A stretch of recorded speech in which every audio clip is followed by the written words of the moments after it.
waste your time. But don't you dare go to work. Make sense to you? 52 mil BP's got 5 reinforcements in there. As to what was right and used force to open up their gym that had been barricaded by the state. The consequences of their actions are yet to be seen. Exhibit 2. You cannot go to church, synagogue, or mosque in numbers of more than 50. But multiply that number or bring 499 of your friends and all 500 of you Damn it. to a movie theater down the street, or hell, all of you show up at a casino, hang out, play blackjack, hit the roulette wheel, throw some craps. So says the United States Supreme Court. Yep, there's a cap on the number of people who can attend religious services at 50, but not for for-profit companies like casinos and theaters that can have 500. And you can thank Justice John Roberts for joining the left yet again. Wow. Praise President Trump's appointee, Neil Gorsuch, for the dissent that reads, quote, "There is no world in which the Constitution permits Nevada to favor Caesar's palace over Calvary Chapel." Makes sense to you? Exhibit 3. You cannot protect federal courthouses in this country because if you do, you're a violent occupying force who brings terror on peaceful protesters. Nice. Who are actually bombing, burning, and destroying those courthouses. If you Oh my God. justice, you are nothing more than the enemy bringing fear to city streets. So says Oregon's Governor Kate Brown and Portland's Mayor Ted Wheeler. Forget that the leftists have injured over 240 Department of Homeland Security officers, intentionally blinded 3 over more than 60 days of violent upheaval. Forget that that 40 U.S.C. Section 1315 requires the Department of Homeland Security to protect federal property. Forget that neighbors are frightened, petrified, and haven't slept in more than 60 days. Make sense to you? Exhibit 4. You cannot use hydroxychloroquine as a possible therapeutic for use in the early stages of the coronavirus, as it can kill you. And it's now actually against the law in one state to use it. A drug that has been used for 60 years is now demonized, marginalized, and in some states banned for use as a treatment because President Donald Trump dared to mention it. In spite of the fact that scores of frontline doctors and healthcare workers continuously recommend its benefits along with zinc and a Z-Pack for use prophylactically and in the early stages of the virus. Our own Dr. Mark Siegel prescribed it for his dad and said it was a miracle cure for him. And yet to others, it must be outlawed. Makes sense to you? Exhibit 5. Dr. Fauci, the head of the National Institute of Health and Infectious Diseases for over 40 years, who supposedly understands infectious diseases, has told us that the people of the United States don't need to be worried about COVID because it's not a major threat. We don't need to wear masks. Then we need to wear masks. That it's okay to hook up on Tinder, a plan to never shake hands again. That we shouldn't use hydroxychloroquine because it's ineffective, and calls studies flawed that show that it is effective. As a physician responsible for public health, should he not be receptive to all observations made by doctors on the front lines? Not just chase a vaccine, but find ways to address symptoms and complications and arrest the progression of a viral disease? Does this make sense to you? Exhibit 6. More than 100 police agencies have backed out of security for the Milwaukee DNC after their Civilian Oversight Commission denied police pepper spray to maintain crowd control from out-of-control protests. Make sense to you?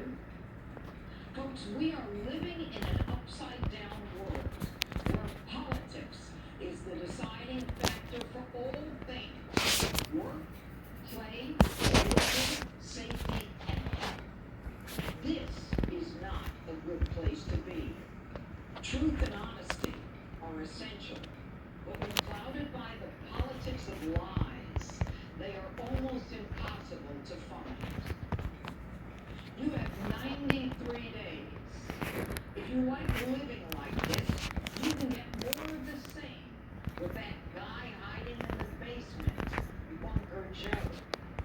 It's time to take America back and get it back on track with President Donald Trump. That's my open. Let me know what you think on my Facebook, Twitter, #Judge Janine. And remember, if you like my opens, you're gonna love my new book, Don't Lie to Me. It's in stores next month, but you can pre-order your copy today. Joining me now with reaction to my open and more, the Acting Department of Homeland Security Secretary Chad Wolf. Good evening, Chad. Thanks for being with us tonight.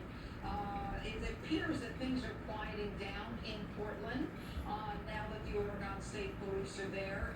Can you tell me why, since I understand you had asked for the Oregon State Police to be there from the get-go, why it took so long for them to come?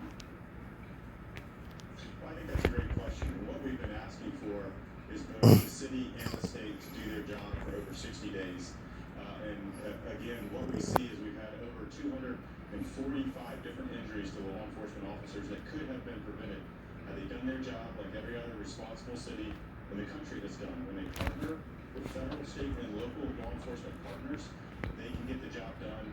We see it happening in Portland over the last 2 nights. Oregon State Police have come in, as well as Portland Police have come in as well. And we see that the violence is dropping. I want to be clear, there's More troops coming. in Portland. There was before DHS arrived, and there still continues to be. But we do see it at a much lower level. You just missed We're us. looking forward to further progress on this front. But again, to your point, we wish it would have occurred long before 60 days of violent criminal activity. What I don't understand is that, Mr. Secretary, is the fact that when I was a DA, state police, if there was a problem, they would offer mutual assistance immediately. What took so long? Were they prevented from coming in? Was that political? I mean, it is contraindicated. Law enforcement is all about mutual assistance. Were they stopped from coming in?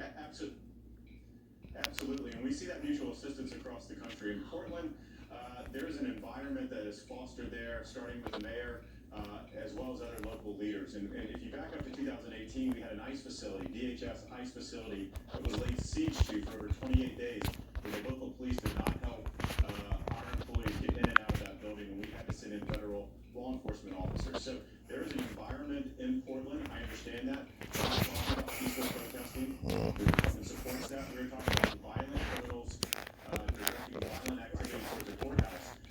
The city council passed a resolution about a week and a half ago that told Portland police, not only can you not coordinate with the federal law enforcement, you can't even come to their aid. So if there's a life situation incident with a federal law enforcement officer, Portland police cannot assist. All right. Pathetic, really, really pathetic. But let's talk about the Democratic National Convention. It's over 100 law enforcement agencies are now pulling out of their initial offer to assist if there's any problem in Milwaukee, based upon the Civilian Oversight Commission saying you can't use tear gas, pepper spray, or various other crowd control measures. Number one, why is law enforcement across the country required to kind of live by the marquee, the Queensberry rules, and yet the protesters are outgunning and have more munitions than law enforcement? And number two, will the feds be at the Democratic National Convention to assist in crowd control? Well, again, I think it's very concerning and very dangerous, again, when we put politics over public safety. And a lot of the national debate that we're having regarding law enforcement, really tying the hands of law enforcement, is concerning. You certainly see that in Milwaukee, but you see that in other cities as well. So when we talk about less than lethal munitions, it's a critical part of what law enforcement does. That is actually trying to de-escalate the situation. You do it for officer safety as well. And so when there are police departments out there that prohibit that use, you're putting law enforcement officers in danger, but you're also putting the public that they serve in danger as well. So we want to make sure that we have all the tools for law enforcement to use, particularly in Milwaukee, but elsewhere. But at the end of the day, when we talk about the DNC taking place in Milwaukee, the federal government